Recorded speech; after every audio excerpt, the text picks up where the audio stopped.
साथियों नमस्कार। ग्लोरियस पाठशाला पर आप सभी का एक बार फिर से स्वागत है। तो पिछली क्लास आप लोगों ने देख ली होंगी और आज मैं 12:30 बजे अपने फेसबुक पेज पे लाइव भी आया हुआ था। ढेर सारे वहाँ पे क्वेश्चन पूछे, टेस्ट लिया बच्चों का, काफ़ी बच्चे जुड़े। कल का जो मैंने समय दिया है वो 12 बजे का दिया है। 12 से 12:30, 12:40 तक, 1 बजे लगभग कह सकते हैं 1 से 1.5 घंटे का जो आपको समय रोजाना वहाँ पे दूंगा। जितना मैं यहाँ पढ़ाऊँगा उतना वहाँ पूछ लूँगा, कुछ एक्स्ट्रा भी पूछूंगा। तो कल का वहाँ का जो टॉपिक दिया हुआ है हमने वो दिया है मुगल्स और पॉलिटी में भाग 1 से लेके भाग 4 तक का। तो कल आप उधर भी जुड़िए। फेसबुक पे जो विपिन कुमार के नाम से जो बच्चे मेरी आईडी से जुड़े हैं आप वहाँ पे जुड़ जाइए, जिससे पर डे जो टेस्ट ले रहा हूँ वो भी क्वेश्चन आप सुनिए। बाद बाकी फिर चलते हैं। तो मैं इतिहास के MCQs पढ़ा रहा था, यानी हिस्ट्री में मैं बता रहा था। कुछ क्वेश्चन मैंने कराए थे आपको। आगे भी चलते हैं। हिस्ट्री MCQs पर बात कर रहा था, ठीक है। अच्छा, मैं कुछ पुस्तकें आपसे पूछता हूँ जैसे जो अभी तक पूछी गई है। जैसे आपसे पूछा जाए गोरा किसकी रचना, गोरा। आनंद मठ किसकी रचना, द ब्रोकन विंग किसकी रचना है, कैपिटल लेडी किसकी रचना है, इंडिया डिवाइडेड किसकी रचना है, ठीक है। तो क्या क्या मैंने पूछा, कैपिटल लेडी किसकी है, इसके अलावा गोरा किसकी रचना है, आनंद मठ किसकी रचना है, गीतांजलि किसकी है, इंडिया डिवाइडेड किसकी रचना है, इन सब पे बात करते हैं। तो मैंने क्या क्या पूछा है, पहला आपका इंडिया डिवाइडेड किसकी रचना है, गोरा किसकी रचना है, और ब्रोकन विंग किसकी रचना है, द ब्रोकन विंग किसकी रचना है, गीतांजलि किसकी रचना है, आनंद मठ किसकी रचना है, आनंद मठ किसकी रचना है, ठीक है। ये आपसे पूछ लेगा।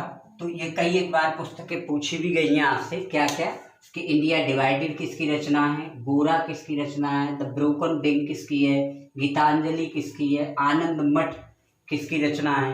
तो आपको मैं बता दूं, जो इंडिया डिवाइडेड रचना है वो आपकी है राजेंद्र प्रसाद की। भैया किसकी है, राजेंद्र प्रसाद की। राजेंद्र प्रसाद भारत के पहले राष्ट्रपति रहे, संविधान सभा के स्थायी अध्यक्ष रहे, ठीक है। आपसे पूछा जाए संविधान सभा का स्थायी अध्यक्ष कौन था, तो राजेंद्र प्रसाद। भारत का प्रथम राष्ट्रपति कौन है, तो भी राजेंद्र प्रसाद, ठीक है। आप बिहार से थे।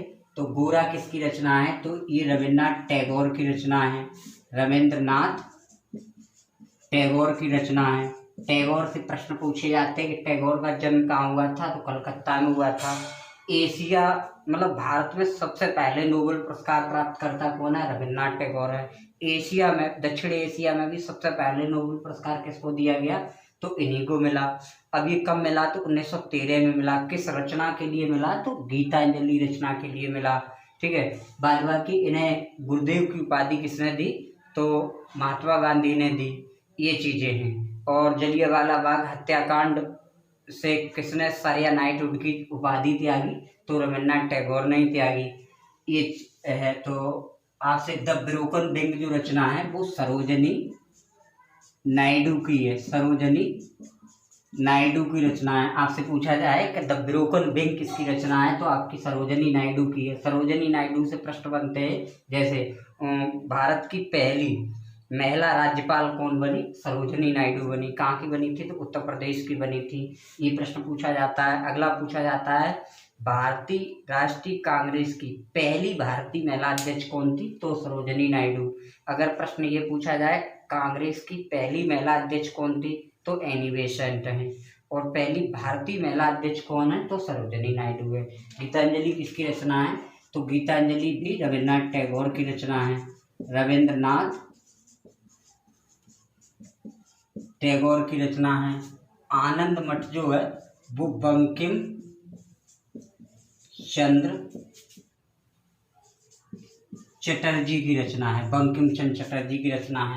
ये है। अब आनंद मठ में किसका जिक्र है, तो सन्यासी विद्रोह का जिक्र है। और इसे यानी आनंद मठ को आप बंगाल का बाइबल भी कहते हैं। बंगाल का बाइबल किसको कहते हैं, आनंद मठ को कहते हैं। तो एक बार पुनः मैं पूछ लेता हूँ, इंडिया डिवाइडेड किसकी रचना है, राजेंद्र प्रसाद की। गोरा किसकी रचना है, रविन्द्रनाथ टैगोर की। द ब्रोकन विंग किसकी रचना है, सरोजिनी नायडू की। गीतांजलि किसकी रचना है, रविन्द्रनाथ टैगोर की। आनंद मठ किसकी रचना है, तो आपकी बंकिम चंद्र चटर्जी की। अच्छा, इसके अलावा जैसे हम लोगों से पूछा जाए कि बताइए किसने शुद्धि आंदोलन चलाया, शुद्धि आंदोलन किसने चलाया था, आंदोलन किसने चलाया था, ये प्रश्न है आपके लिए। बताओ शुद्धि आंदोलन किसके द्वारा चलाया गया था और किस लिए चलाया गया था। तो मैं आपको बता दूं, जो शुद्धि आंदोलन था वो स्वामी दयानंद सरस्वती द्वारा चलाया गया था। स्वामी दयानंद सरस्वती द्वारा, स्वामी दयानंद सरस्वती द्वारा चलाया गया था। और क्यों चलाया गया था, तो देखो जो ईसाई मिशनरीज यहाँ पर आए थे भारत में, यानी इंग्लैंड से ईसाई धर्म के जो लोग आए, उन्होंने क्या किया, हिंदुओं को ईसाई बनाना प्रारंभ कर दिया। तो स्वामी दयानंद सरस्वती ने ये आर्य समाज के माध्यम से इन्होंने आर्य समाज की स्थापना की थी। ठीक है, तो इसके जरिए क्या किया, ये शुद्ध आंदोलन चलाया, जिससे क्या हो सके कि जो लोग ईसाई बन गए हिंदू से, वो पुनः लौटकर आ जाए अपने हिंदू धर्म में। इसके लिए ये चलाया गया था। तो अच्छा, एक और आपसे प्रश्न पूछा जाए कि जैसे ये बताओ, ये जो पतंजलि जो थे वो किस वंश से जुड़े हुए थे, पतंजलि किस वंश से जुड़े थे, और पाणिनि किस वंश से जुड़े हुए थे। मैंने क्या क्या पूछा है, पतंजलि और पाणिनि ये किससे जुड़े हुए थे, किस वंश से संबंधित थे। ऐसे प्रश्न ये आया हुआ था कि प्रसिद्ध कवि, संत या विद्वान पतंजलि व पाणिनि निम्न में से किस वंश से संबंधित थे। शक वंश, शुंग वंश, सातवाहन वंश या चालुक्य वंश। तो ये आपके शुंग वंश से थे। किससे संबंधित थे, शुंग वंश से ये संबंधित थे। इनकी रचनाएं देखो पूछ लेता है, तो पाणिनि की रचना क्या है, तो पाणिनि की रचना है अष्टाध्यायी। क्या है, अष्टाध्यायी बोलते हैं, ध्यायी।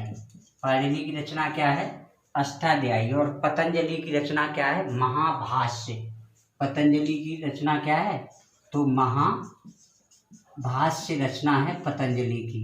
ठीक है, और पतंजलि को योग दर्शन का प्रवर्तक भी कहते हैं। क्या कहते हैं, योग दर्शन का प्रवर्तक भी कहते हैं, योग दर्शन का प्रवर्तक भी कहा जाता है पतंजलि को। अच्छा, इसके अलावा जैसे आपसे पूछा जाए, एक प्रश्न आपसे पूछा जाता है, ये बताओ कि मुस्लिम लीग की स्थापना कब हुई थी। मुस्लिम लीग की स्थापना, बिल्कुल सरल वाला क्वेश्चन है, मुस्लिम लीग की स्थापना कब हुई थी और कहाँ पर हुई थी।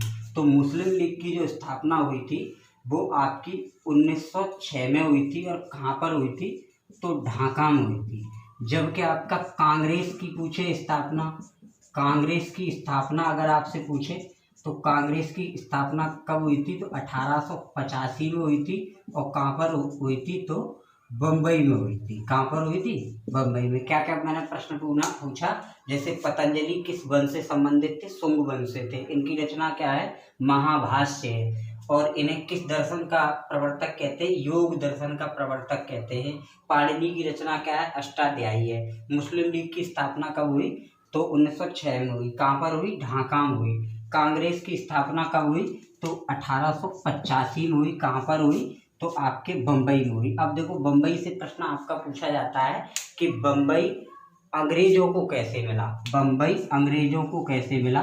तो आपको मैंने, अगर मेरा पिछला वीडियो आपने देखा है तो बता दूं, ये दान में मिला था। कैसे मिला था, दान में मिला था। और किससे मिला था, तो पुर्तगालियों से मिला था, पुर्तगालियों से। ठीक है, जब चार्ल्स द्वितीय की शादी महारानी कैथरीन से हुई, तो पुर्तगालियों ने मुंबई को अंग्रेजों को क्या कर दिया, दान में दे दिया। अच्छा, बम्बई में जो ये कांग्रेस की स्थापना हुई तो पहला इसका अधिवेशन हुआ वो किस जगह हुआ, तो कह सकते हैं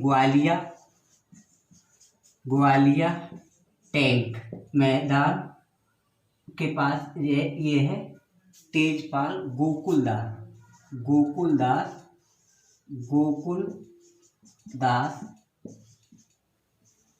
तेजपाल संस्कृत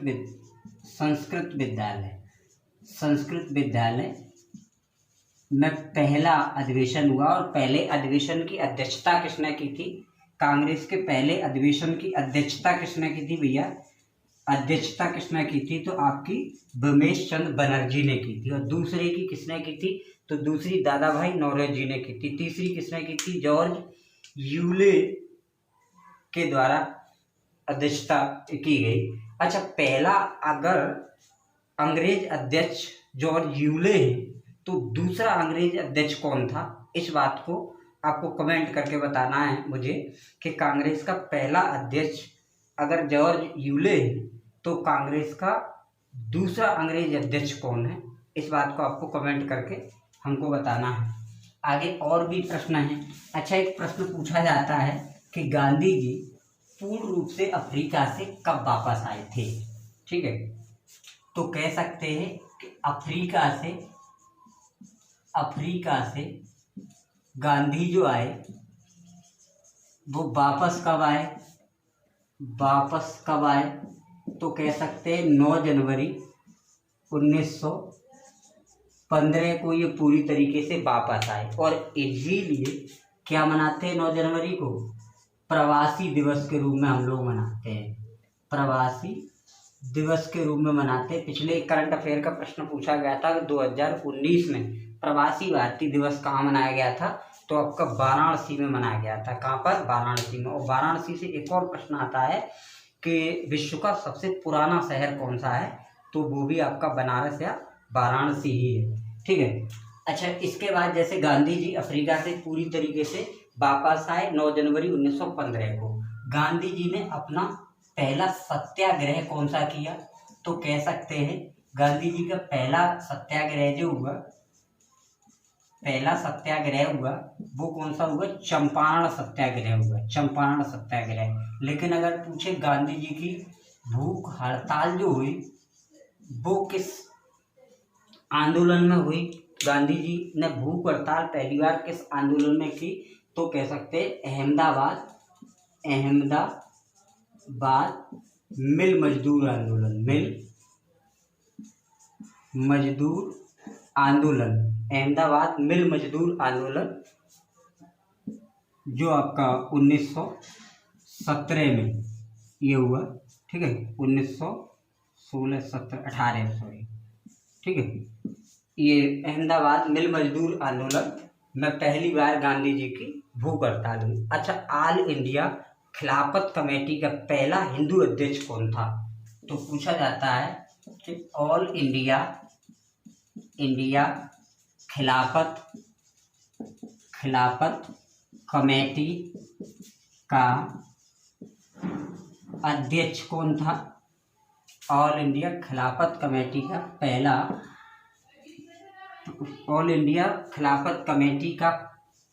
पहला हिंदू अध्यक्ष कौन बना था, तो वो भी महात्मा गांधी ही बने थे। महात्मा गांधी बने थे। अच्छा, क्वेश्चन एक और पूछा जाता है कि गांधी जी ने जो असहयोग आंदोलन लिया वो वापस किस घटना के बाद लिया, तो आपको पता है 5 जनवरी 1922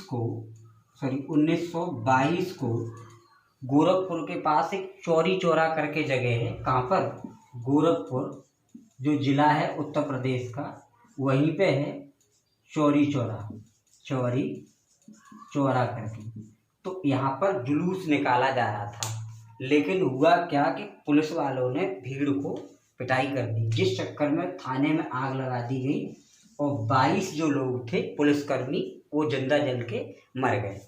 और इस बात से क्या हुआ, जो गांधीवाद था, अहिंसा की जो नीति थी, उस पर गहरी ठोस पहुंची। तो कह सकते हैं 12 फरवरी है भैया, ये 5 फरवरी और 12 फरवरी, 12 फरवरी 1922 को इस घटना से आहत होकर गांधी जी ने क्या कर दिया, असहयोग आंदोलन स्थगित कर दिया। असहयोग आंदोलन जो था वो स्थगित कर दिया। ये एक बार जीडी के एग्जाम में पूछा गया था प्रश्न कि किस घटना के कारण गांधी जी ने असहयोग आंदोलन जो था वो स्थगित कर दिया। तो असहयोग आंदोलन स्थगित कर दिया गांधी जी ने 12 फरवरी 1922 को। कारण क्या था, चौरी चौरा घटना के कारण। चौरी चौरा घटना के कारण गांधी जी ने क्या कर दिया था, स्थगित कर दिया था। आगे चलते थोड़ा सा। तो आज ये तीसरी क्लास होगी, बाद बाकी मैंने हर तरीके से आपको देख लिया। जैसे साइंस की कुछ क्लासें डाली हैं, कुछ पॉलिटी की भी आपकी क्लासें पड़ी हुई हैं, करंट अफेयर की जितना हो रहा है, जितना मटेरियल मतलब जो अच्छा लगता है वो मैं लगभग सभी करा देता हूँ। अब वीक में आपको ये मान लो 4 से 5 क्लासें आपकी करंट अफेयर की मिल जाया करेंगी, जिसमें पूरे एक वीक का कवर करा दूंगा करंट अफेयर का। बाद बाकी एक पर्टिकुलर सब्जेक्ट उठा के चलूँगा जिससे आपका कोर्स पूरा हो जाए। तो हम लोग जो करेंगे, जैसे पॉलिटी के आपके 4-5 लेक्चर हुए हैं, उससे आगे हम लोग बढ़ेंगे। कल ये ऑब्जेक्टिव वाला थोड़ा रोकेंगे क्योंकि बहुत ज़्यादा ऑब्जेक्टिव हो जाएंगे। लेकिन हाँ, ये 2 लेक्चर 3 पढ़ाने का मेरा उद्देश्य ये था, ये भी धीरे धीरे बताते रहेंगे। इनका उद्देश्य ये था कि आप जब भी पढ़ रहे हैं, जब भी आप रिवीजन कर रहे हैं, तो पुराने क्वेश्चनों को उठाइए और जैसे मैं कोशिश कर रहा हूँ आपको बताने की, वैसे आप भी मन ही मन में रिवाइज करिए, जिससे आपको क्या हो, ये पुराने जितने भी प्रश्न हैं वो आपके भैया याद हो जाए। तो ये था। और जो सा क्वेश्चन पूछा है, अब ऐसे मान के चलिए किसी में उसने विटामिन ए के बारे में पूछा है, विटामिन ए के बारे में उसने पूछा है कि विटामिन ए का रासायनिक नाम क्या है। तो इसमें तो आपने कह दिया कि राइबोफ्लेविन है, राइबोफ्लेविन है। अब यही नहीं, फिर विटामिन ए से संबंधित जितने भी प्रश्न बन रहे हैं वो सभी आपको आना चाहिए। इससे कौन कौन सा रोग हो रहा है, जैसे रतौंधी है, जीरोफ्लैथीमिया है, क्रेटोमलेशिया है, ये तमाम जो रोग होते हैं वो इसी से विटामिन ए से हो रहे हैं। ऐसे मतलब जहाँ से भी वो प्रश्न पूछने की कोशिश कर रहा है, जो एक अगर प्रश्न पूछा है तो उससे बनने वाले जो भी संभावित प्रश्न हैं वो आप बिल्कुल करिए। तो कल से जो आपका पॉलिटी वाला जो सेक्शन था वहाँ से आगे बढ़ेंगे, पूरी पॉलिटी आपको कवर कराएंगे। तो ये भी धीरे धीरे इसको भी चलाते रहेंगे, जैसे ही थोड़ा मूड हुआ बना दिया। ये चीज़ें हैं, आपको निश्चित तौर पे ये भी मिलता रहेगा जिससे आपका रिवीजन बनाते रहें। और ऐसे क्वेश्चनों को अब यहाँ पे थोड़ा रोक दूंगा, ये प्रश्न मैं पूछा करूँगा आपको लाइव क्लास में, जो लाइव क्लास में 12 बजे आपकी ले रहा हूँ फेसबुक पे, उस लाइव में मैं आपको पूछा करूँगा, वहाँ लिख के नहीं बताऊँगा। यहाँ पे जो भी आपको पढ़ाऊँगा चैनल पे वो एज ए कोर्स के रूप में पूरा पढ़ाऊँगा, जिससे आपका कोर्स पूरा हो जाए। वहाँ पे आपको प्रश्न पूछाऊँगा। तो ऑब्जेक्टिव अगर आपको सुनने हैं, समझने हैं, तो आप लाइव उधर आइए, बाद बाकी चैनल पे इधर देखिए। फिर मिलते हैं नेक्स्ट। जय माता दी।